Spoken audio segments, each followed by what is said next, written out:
అది చూసారా, అది F-20 అంటే ఎఫ్ అంటే ఫైటర్ జెట్ అనేసి. 5th టైం మనుషుల్ని స్పేస్కి పంపించినప్పుడు ముగ్గురిని కలిసి పంపించారు. ఆ ముగ్గురులో ఇతను ఒకళ్ళు. ఇది చూసారా, ఇది ఒక స్పేస్ సిమ్యులేటర్. స్పేస్ క్రాఫ్ట్లో వెళ్తే ఎలా ఉంటుంది అనే ఎక్స్పీరియన్స్ని ఈ స్టెల్త్ మోడ్లో ఉన్న ఫైటర్ జెట్స్ అనేది చాలా అవసరం. మనకి ఇండిజినియస్గా ఇండియాలో మన సొంత జూపిటర్ కోసం పంపించారు. 2016లో పంపించారు దీన్ని. సో ఇలాంటి రకమైన విద్యా విధానం మన భారత్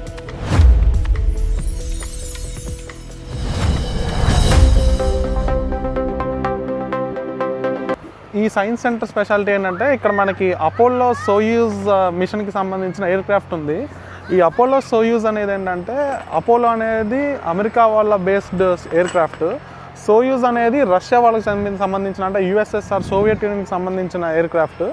వీళ్ళకి బడ్జెట్ ఇష్యూస్ వల్ల వీళ్ళిద్దరూ కలిపి స్పేస్లోకి వెళ్ళిన తర్వాత వాళ్ళు ఆ రెండు స్పేస్ క్రాఫ్ట్ని కలిపి అక్కడ వాళ్ళు ఒక మిషన్ చేశారు. సో ఈ అపోలో ఎయిర్ క్రాఫ్ట్ని ఏమో సపరేట్గా యుఎస్ అనేది ఫ్లోరిడా నుంచి లాంచ్ చేసింది. అలాగే యుఎస్ఎస్ఆర్ వాళ్ళ సోవియట్ యూనియన్ నుంచి పంపించిన సోయూజ్ అనే స్పేస్ క్రాఫ్ట్ని మాత్రం కజకిస్తాన్ నుంచి మన సోవియట్ యూనియన్ లాంచ్ చేసింది. ఈ రెండు స్పేస్లోకి వెళ్ళిన తర్వాత కలిసి ఆ మిషన్ అనేది చేశాయి. సో ఆ ఎయిర్ క్రాఫ్ట్ని మనం లోపలికి వెళ్ళి చూద్దాం. చూడండి, మనతో పాటు చాలామంది ఈ సైన్స్ ఎక్స్పోల మీద ఇంట్రెస్ట్ ఉన్న వాళ్ళు చాలామంది ఉన్నారు. సో లోపలికి వెళ్ళి చూద్దాం. ఈ సైన్స్ సెంటర్కి వెళ్ళే ముందే మనకి అక్కడ సైన్స్ ఎక్స్పెరిమెంట్, ఇక్కడ వెయిట్ డిస్ట్రిబ్యూషన్ ఎలా ఉంటుంది, ఈక్విలిబ్రియం కాన్సెప్ట్లు ఉంటాయి కదా, సో దాన్ని మనకి ఇక్కడ ఎక్స్పోలా పెట్టారు. సో మన ఫ్రెండ్ ఉన్నాడు కదా మిస్టర్ మనీ, ఇక్కడ చూడండి కప్పలు పడుతున్నాడు ఇక్కడ ఆల్రెడీ. రా చెయ్యి. ఈ గ్యాప్లో మనకి చిరుతిండ్లు, చిప్స్, కూల్ డ్రింక్స్, సాసేజెస్, ఇది చూసారా మన ఐస్ బండి. Hi amigo. Hey, hi. How much is ice? $3, $4. Okay. Thank you. Have a good day. Okay, thank you. Hi, bye amigo. So ఇదే మన సైన్స్ సెంటర్ ఎంట్రన్స్. లోపలికి వెళ్ళడానికి మనకి టికెట్ తీసుకోవాలి, ఎంట్రన్స్ టికెట్. సైన్స్ సెంటర్లోకి వెళ్ళడానికి టికెట్ తీసుకొని లోపలికి వెళ్ళాలి. The probably won't let you in. You're probably gonna have to put away the tripod. Okay. Because they won't. So మనం లోపలికి వచ్చేసాం, సైన్స్ సెంటర్ లోపలికి వచ్చాం. ఇక్కడ మనకి ఎంట్రన్స్లోనే మనకి ఇక్కడ ఎంట్రన్స్లోనే స్పేస్ క్రాఫ్ట్లు అన్నీ పెట్టారు. పైకి వెళ్దాం సైన్స్ సెంటర్కి.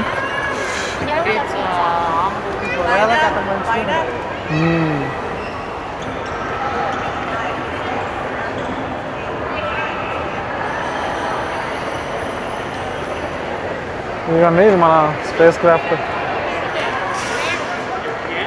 పైన చుట్టాన్ని చాలా బాగుంది. మనకి ప్రజెంట్ వార్స్ జరిగేటప్పుడు యుఎస్ వాళ్ళ నుంచి F-35లు, F-16లు అలాగా డిఫరెంట్ ఎఫ్ మోడల్స్తో ఉన్న స్టెల్త్ ఫైటర్ జెట్స్ గురించి చూపిస్తుంటారు కదా. సో వీటిల్లో మనకి basic variant, training level variants అనేవి ఇక్కడ మనకి డిస్ప్లేలో పెట్టారు. అవి చూపిస్తాను చూడండి ఒకసారి. అది చూసారా, అది F-20 అంటే ఎఫ్ అంటే ఫైటర్ జెట్ అనేసి. ఇది వైట్ది చూసారా, ఈ వైట్దేమో టీ. ఇది T-38 టాలెంట్ జెట్ ట్రైనర్ అంటారు దీని పేరు. టీ అంటే ట్రైనింగ్ అనేసి, అంటే ట్రైనర్స్ కోసం, అంటే పైలట్స్ ఉంటారు చూసా, వాళ్ళకి మిలిటరీలో ట్రైనింగ్ ఇవ్వడానికి కోసం ఈ వైట్ కలర్ ఉన్న ఫైటర్ జెట్స్ని వాడతారు. సో ఇవి ట్రైనింగ్ తీసుకుంటారు ఈ వైట్ జెట్స్లో. ఇవి మన రియల్గా మనకి యుద్ధాల్లోకి వెళ్ళినప్పుడు వీళ్ళకి వార్స్, ఇప్పుడు ప్రజెంట్ జరిగే వార్స్లో కానీ మనకి అమెరికా వాళ్ళు మిగతా దేశాలకి అమ్ముతుంటారు చూసారా. మనకి ఇండియాకు కూడా ఇంతకుముందు మంచి డీల్స్ నడిచాయి వీళ్ళకి ఎఫ్ ఫైటర్ జెట్స్తో. ఖచ్చితంగా డీల్స్ చేసుకోవాలని చెప్పి ఫోర్స్ చేస్తారు. చాలా కోట్లల్లో ఉంటాయి, మిలియన్స్లో ఉంటాయి వీటి కాస్ట్ అనేవి. సో ఈ F-20 మోడల్ అనేది ఏమో ఫైటర్ జెట్స్ డైరెక్ట్ వార్లో యూజ్ చేస్తారు. ఇది వైట్దేమో మాత్రం మనకి ట్రైనర్ మోడల్స్ అవి. సో ఫ్రంట్ నుంచి చూద్దాం ఒకసారి. చూసారుగా, ఇదే మన ఫ్రంట్ సైడ్ మనకి ఫ్రంట్ వ్యూ దీన్ని. ట్రైనర్ దాంట్లో మాత్రం ఇద్దరు కూర్చోడానికి ప్లేస్ ఉంది. మనకి ఫైటర్ జెట్లో మాత్రం సోలో ఒకటే పైలట్ కూర్చుంటారు, ఇంకా అతనే మొత్తం ఆపరేషన్ అంతా కంట్రోల్ చేస్తారు, వార్ ఆపరేషన్ మొత్తం.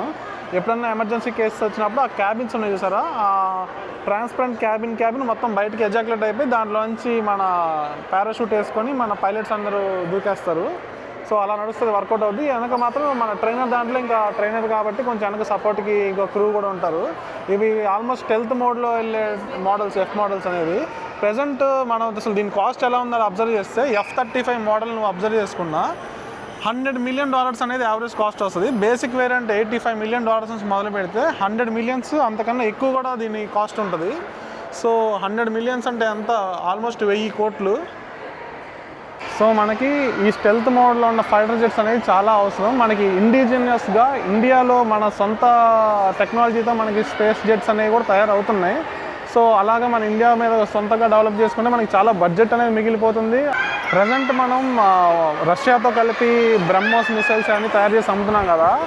సో దానివల్ల మనకి ప్రపంచ దేశాల్లో మనం అంటే ఒక భయంతో కూడిన గౌరవం ఉంటుంది.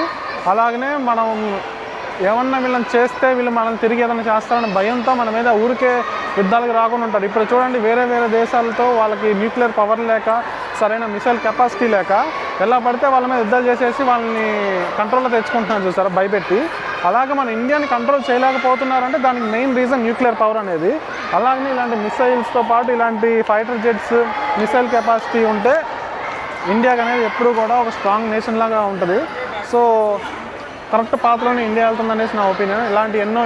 ఇలాంటి ఫైటర్ జెట్స్ మనం బయట నుంచి తెచ్చుకునేది కూడా ఇప్పుడు ఎలా అయితే బ్రహ్మోస్ మిసైల్ మనం ఇండిజినస్గా కావేరీ ఇంజన్స్తో ఇలాగ మన ఇండియానే సొంతగా డెవలప్ చేసుకుంటుందో, అలాగనే ఇలాంటి ఫైటర్ జెట్స్ని కూడా ఇంకా తయారు చేసి బయటికి అమ్మగలిగే కెపాసిటీ వస్తే మనం చాలా ముందుంటాం. ప్రపంచ దేశాలతో మనకు మంచి గౌరవం ఉంటుంది. ఇప్పుడు మనం లోపలికి వెళ్దాం. ఇది కనిపిస్తుంది చూసారా, ఇది ఆస్ట్రోనాట్. ఇది నిజంగా వేసుకున్న ఇది స్పేస్ సూట్ అని చెప్పాలి. ఇది 1972లో మ్యాటింగ్లీ 5th time నాసా వాళ్ళు మనుషుల్ని స్పేస్లోకి పంపించారు కదా. 5th time మనుషుల్ని స్పేస్కి పంపించినప్పుడు ముగ్గురిని కలిసి పంపించారు. ఆ ముగ్గురులో ఇతను ఒకళ్ళు. ఇది మ్యాటింగ్లీ అనే అతను నిజంగా వేసుకున్న స్పేస్ సూట్ అని చెప్పాలి. ఈ స్పేస్ సూట్ అనేది హై రేడియేషన్, సన్ నుంచి వచ్చే హై రేడియేషన్ నుంచి తట్టుకునేటట్టుగా, మళ్ళీ టెంపరేచర్స్, ఎక్స్ట్రీమ్ హై టెంపరేచర్ కండిషన్స్ని తట్టుకునేటట్టుగా డిజైన్ చేసింది. ఇది చూడండి, మనకి 21 layers ఉంటుంది ఈ స్పేస్ సూట్ లోపల. దీన్ని ఇంకొంచెం బాగా చూపించగలుగుతానని చూద్దాం. ఇది 21 layers ఉన్న స్పేస్ సూట్. ఇది ఆల్మోస్ట్ 90 kgs ఉంటుంది ఓన్లీ దీని స్పేస్ సూట్ వెయిట్ అనేది. సో ఇది మనకి ఆల్మోస్ట్ 8 hours పాటు మనకి కావాల్సిన ఆక్సిజన్ సప్లై అంతా కూడా మనకి ఈ సూట్ అనేది ఇస్తుంది. ఇక మనకి పైన మన సినిమాలు చూస్తాం కదా, పైన ఒక గ్లాస్ కవర్ వస్తుంది. దాంతోపాటు ఇక్కడ మనకి ఇంకొక మానిటర్ ఉంటుంది, మనకి కంట్రోల్ ప్యానల్ అనేది. దాంతో మనకి బాడీ దీని లోపల ఉన్న ప్రెషర్స్ని, దీనికి కావాల్సిన మనకి టెంపరేచర్ అడ్జస్ట్మెంట్స్, అలాగే మనకి ఆక్సిజన్ సప్లై అడ్జస్ట్మెంట్స్ అన్నీ కూడా ఇక్కడ చెస్ట్ దగ్గర ఉండే కంట్రోల్ ప్యానల్ ద్వారా అడ్జస్ట్ చేయొచ్చు. ఇదైతే నిజంగా మ్యాటింగ్లీ 5th time ఒక హ్యూమన్ని పంపించే, నాసా పంపించే మనిషిని పంపించే మిషన్లో మ్యాటింగ్లీ అనే ఒక ఆస్ట్రోనాట్ వేసుకున్న నిజమైన స్పేస్ సూట్ ఇది. సో ఇలాగ చాలామందిని ఈరోజు స్కూల్ పిల్లలు చాలామంది వస్తున్నారు చూడండి. అలాగా వాళ్ళందరికీ ఇది ఒక స్పేస్ ఎగ్జిబిషన్ లాగా, వాళ్ళకి నిజంగా అసలు స్పేస్ అంటే ఎలా ఉంటుంది, ఆస్ట్రోనాట్స్ ఎలాంటివి చేసుకుంటారు, ఇది బాగా క్యూరియాసిటీ పెంచి చిన్నప్పటి నుంచే మేము స్పేస్ సెంటర్లోకి వెళ్ళాలి, స్పేస్ మిషన్స్ చేయాలన్న బాగా క్యూరియాసిటీ పెంచేటట్టు ఉంటుంది. ఇది కూడా ఇంకొక నిజంగా ఒక ఆస్ట్రోనాట్ వేసుకున్న స్పేస్ సూట్. ఇది ప్రాజెక్ట్ మెర్క్యూరీ ట్రైనింగ్ కోసం వేసుకున్నది. గోడ్రిచ్ అనే కంపెనీ అనేది ఇది డిజైన్ చేసింది. ఇది ఆల్మోస్ట్ ఒక 10 kgs ఉంటుంది దీని వెయిట్ అనేది. ఇది ట్రైనింగ్ కోసం మనకి ఆర్టిఫిషియల్గా స్పేస్ కావాల్సిన టర్మ్స్ అన్నిటిని, ఆ పారామీటర్స్ అన్నట్టుగా డిజైన్ చేసి, అంటే గ్రావిటీ లేని కండిషన్స్, టెంపరేచర్స్ని, ప్రెషర్స్ని అలాగా ఆర్టిఫిషియల్ ఒక మోడల్ క్రియేట్ చేసి దాంట్లో ట్రైనింగ్ ఇస్తారు పైలట్స్కి. సో అదే ఆస్ట్రోనాట్స్కి. ఈ ఆస్ట్రోనాట్స్ ఇక్కడ ట్రైనింగ్ తీసుకున్న తర్వాత నిజంగా స్పేస్లోకి పంపిస్తారు. ఎందుకంటే మళ్ళీ ఈ ట్రైనింగ్ లేకుండా మనకు పంపిస్తే డైరెక్ట్గా చాలా ఇబ్బంది పడిపోతారు ఆ ప్రెజర్ కండిషన్స్ అన్నిటికీ.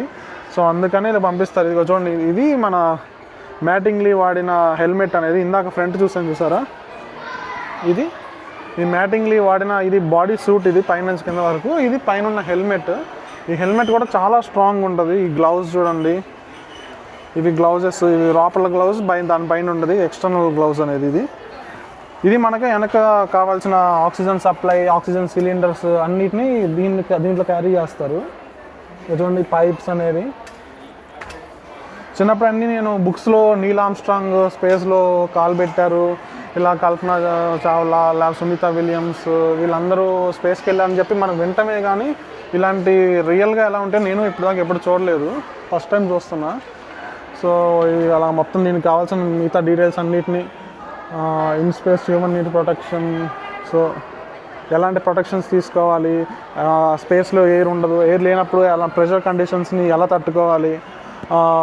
ఇక్కడ చూడండి క్లియర్గా రాశారు, 10 seconds పాటు మనం బతకగలం, 10 seconds తర్వాత we will pass out and die after several minutes of exposure తర్వాత ఇంకా చనిపోతూ ఉంటాం. సో మ్యాక్సిమం 10 minutes తర్వాత మన కండిషన్ ఎలా ఉంటుంది, ప్రెషర్ని ఎలా హ్యాండిల్ చేయాలి, అక్కడ టెంపరేచర్ రీడింగ్స్ ఎలా ఉంటాయి, 120 degrees Celsius ఉంటుందని చెప్తున్నారు. సో అలాగా చిన్నప్పటి నుంచే పిల్లలకి ఇలాంటి అన్నీ ఎక్కిస్తే వాళ్ళకి ఒక ప్రాక్టికల్ ఎక్స్పీరియన్స్ అనేది వస్తుందని నా ఒపీనియన్. సో ఎంతసేపు మనం బుక్స్లో ఉన్న నాలెడ్జ్ని మాత్రమే చాక్ పీసులతో బోర్డు మీద గీసేసి ఇలా ఉంటుంది అని చెప్తే వాళ్ళకి అర్థం కాదు. సో మనం దాన్ని ఇలాగా మనం డెవలప్ చేసుకొని చూపించగలిగితే చాలా బాగుంటుంది వీళ్ళకి. అందుకనే వీళ్ళు బాగా ఈ సైన్స్ ఎగ్జిబిషన్స్కి ఇలాగా పిల్లల్ని అందరినీ ఫుల్గా తీసుకొచ్చి చూపిస్తున్నారు. సో నెక్స్ట్ వెళ్దాం, నెక్స్ట్ వాటికి. ఇది చూసారా, ఇది స్టోనీ మీటియోరైట్ అంటారు. ఇది మనకి దీని లోపల, ఇది ఆకాశం నుంచి పడేటప్పుడు దీని లోపల అనేది బాగా బర్నింగ్ సెన్సేషన్లో ఉన్న ఒక లావాతో పాటు బయట ఇలాంటి ఒక రాకీ స్ట్రక్చర్తో ఉంది. ఇది మనకి అట్మాస్ఫియర్ని టచ్ చేసిన తర్వాత ఈ చుట్టూ ఈ బ్లాక్ కలర్లో ఉన్న ఈ క్రస్ట్ అనేది ఫామ్ అయింది. ఇది 150 grams ఉంటుంది. ఇది కాల్షియం సిలికేట్ ఇలాంటి మినరల్స్తో దీన్ని ఉండబడింది, తయారు చేయబడింది. అంటే తయారు చేయబడింది అంటే మనుషులు చేసింది కాదు, ప్రకృతి చేత, నేచర్ చేత తయారు చేయబడిన స్ట్రక్చర్ ఇది. ఇది కూడా అంతే, ఇది సిలికాన్ మినరల్స్, అది కార్బన్ ఇలాంటివన్నీతో చేయబడింది. ఇది అదే సోలార్ సిస్టంలో తయారు చేయబడింది, మనుషులు చేసింది కాదు. నాకు తయారు చేయబడింది అంటే ప్రకృతి చేత తయారు చేయబడిందని. సో అసలు ఇది ఒకసారి చూడండి, ఇది జూనో స్పేస్ క్రాఫ్ట్ అంటారు. ఇది మనకి జూపిటర్ అంటే మన గురుగ్రహం అంటారు చూసారా, గురుగ్రహం మీద ఉన్న మినరల్స్ని, అక్కడ ఉన్న ఎలాంటి రాకీ మౌంటైన్స్ ఉన్నాయి, ఎలాంటి స్ట్రక్చర్స్ ఉన్నాయి అనేది ఎలా ఎనాలిసిస్ చేయడం కోసం, ఫొటోస్ తీసి పంపించడం కోసం ఈ శాటిలైట్ అనేది, స్పేస్ క్రాఫ్ట్ అనేది మనం జూపిటర్ కోసం పంపించారు. 2016లో పంపించారు దీన్ని. అంటే సేమ్ ఇలాగనే ఉంటుంది దానికి అక్కడ పంపించింది. సో దాని తగ్గ ఉన్న ఈ డిజైన్ ఇక్కడ పెట్టారు. అంటే దాన్ని ఏమంటారు, ప్రోటోటైప్ అనుకోండి, ఆ టైప్లో ప్రోటోటైప్. సో ఇది మనకి చంద్ర టెలిస్కోప్, ఇక్కడ రాశారు చూడండి, 1/5 స్కేల్ చంద్ర టెలిస్కోప్. ఇది అక్కడ అసలు ఇమేజెస్ ఎలా ఉంటాయి, ఎక్స్రేలో కనిపిస్తే ఎలా ఉంటుంది, మన కళ్ళతో చూస్తే ఎలా కనిపిస్తుంది, ఇవన్నీ మనకి ఇక్కడ విజిబుల్లో ఉంది. టెలిస్కోప్ అది శాటిలైట్ చాలా బాగుంది. సో వేవ్ ఫామ్స్ ఎలా వర్కౌట్ అవుతాయి అనేసి చూపించడం కోసం ఇక్కడ మనకి ఇది పంపించారు. సో చూడండి, ఆ పిల్లోడు తిప్పుతున్నాడు, లైట్ కూడా ఇలాగనే వేవ్ ఫామ్లో ట్రావెల్ అవుతుంది అనేసి. దాని ఫ్రీక్వెన్సీ అనేది పెంచే కొద్దీ అది మైక్రోవేవ్గా, రేడియో వేవ్గా, ఇన్ఫ్రారెడ్ వేవ్గా, విజిబుల్ వేవ్గా, అలాగే ఇది మనకి సైన్స్లో చెప్తారు సార్, గామా రే, ఎక్స్రే, దాని ఫ్రీక్వెన్సీ బట్టి దాని వేవ్ ఫామ్ అనేది, దాని హీట్, టెంపరేచర్ అనేది అని మారిపోతుంటుంది. సో సో దీన్ని మనకి ప్రాక్టికల్గా చూపించడం కోసం లైట్ అనేది వేవ్ ఫామ్లో వెళ్తుంది అనేసి చూపించడం కోసం మనకి అక్కడ అలాంటి ఒక చైన్ లాంటిది పెట్టి దాంతో మన పిల్లలతో తిప్పించి దాన్ని అర్థమయ్యేటట్టు చేస్తున్నారు. సో ప్రాక్టికల్ ఎక్స్పీరియన్స్ ఉంటుంది పిల్లలకి అనేసి. ఇది మనకి ఇన్ఫ్రారెడ్ రేస్లో మనం చూస్తే మనకి అసలు ఆబ్జెక్ట్స్ అనేవి ఎలా కనిపిస్తాయి అనేసి మనకి ఇక్కడ ఒక డిజైన్, అక్కడ ఒక డివైస్ అనేది క్రియేట్ చేశారు. సో అది చూడండి, అక్కడ మనం నుంచుంటే అక్కడ మనం ఎలా కనిపిస్తాం అనేది ఇక్కడ మనకి ఇన్ఫ్రారెడ్ రేడియేషన్స్ ఎలా కనిపిస్తాయి ఇలా ఉంటుంది. సో ఇప్పుడు చూడండి, నేనే ఉన్నాను, వచ్చి దీంట్లో చేయి పెడుతున్నాను అనుకోండి, అసలు తను ఆల్రెడీ చేస్తున్నారు ఎవరు. సో వాళ్ళు ఎలా కనిపిస్తున్నారు చూడండి. సో అలా మనుషుల్ని ఇన్ఫ్రారెడ్ రేడియేషన్లో చూసినప్పుడు అలా వస్తుంది. సో ఇది నేను, సో అలా కనిపిస్తుంటాం. చూసారా, ఇది ఒక స్పేస్ సిమ్యులేటర్. దీంట్లో మనల్ని మనుషుల్ని కూర్చోబెట్టి దీంట్లో లోపల ఉన్న ప్రెషర్ కండిషన్స్ అన్నీ మారిస్తే మనకు అసలు స్పేస్ క్రాఫ్ట్లో వెళ్తే ఎలా ఉంటుంది అనే ఎక్స్పీరియన్స్ని వీళ్ళు మనకి చూపిస్తున్నారు. ఇది చూడండి, ఇక్కడ $8 పర్ పర్సన్ మనకి సిమ్యులేటర్ అడ్వెంచర్స్ ఇవి. సో లోపల మనకి ఎయిర్ క్రాఫ్ట్లో వెళ్తే, స్పేస్ క్రాఫ్ట్లో వెళ్తే ఎలాంటి ఫీల్ ఉంటుంది అనేది దీంట్లో మనం వెళ్తే మనకు అర్థమవుద్ది. So yeah